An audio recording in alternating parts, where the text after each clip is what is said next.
శ్రీ షణ్ముఖ స్తోత్రం పఠిస్తున్నవారు బాలసుబ్రహ్మణ్యం కలవలపల్లి. నారదాది దేవయోగి బృంద హృన్నికేతనం బర్హి వర్యవాహమిందు శేఖరేష్ట నందనం భక్తలోక రోగ దుఃఖ పాప సంగ భంజనం భావయామి సింధు తీరవాసినం షడాననం భావయామి సింధు తీరవాసినం షడాననం. తాటకారీం ఇంద్రముఖ్యదేవబృందవందితం చంద్రచందనాతిశీతలాంకమాత్మ భావితం యక్షసిద్ధకిన్నరాదిముఖ్య దివ్యపూజితం భావయామి సింధుతీరవాసినం షడాననం. చంపకాబ్జమాలతీ సుమాదిమాల్యభూషితం దివ్యషట్కిరీటహార కుండలాజ్జలంకృతం కుంకుమాదియుక్త దివ్యగంధపంకలేపితం భావయామి సింధుతీరవాసినం షడాననం.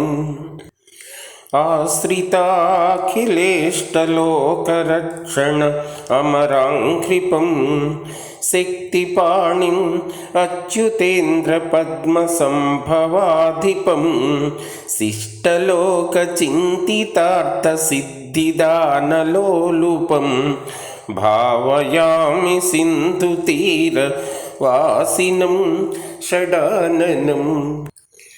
వీరబాహుపూర్వకోటివీరసంఘసౌఖ్యదం శూరపద్మముఖ్యలక్షకోటిశూరముక్తిదం ఇంద్రపూర్వదేవసంఘసిద్ధనిత్యసౌఖ్యదం భావయామి సింధుతీరవాసినం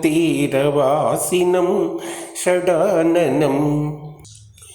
జంబవైరికామినీ మనోరథాభిపూరకం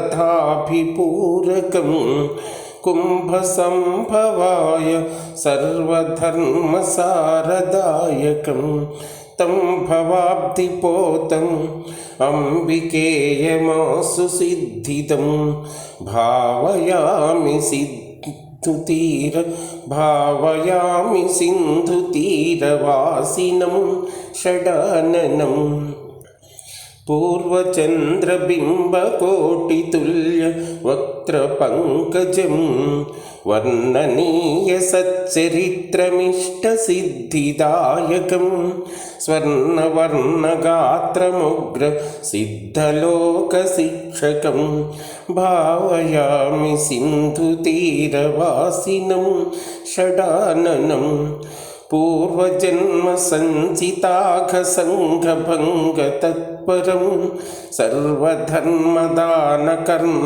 పూర్వపుణ్యసిద్ధిదం సర్వశత్రుసంఘభంగ దక్షమింద్రజాపతిం సర్వశత్రుసంఘభంగదక్షం ఇంద్రజాపతిం భావయామి సింధుతీరవాసినం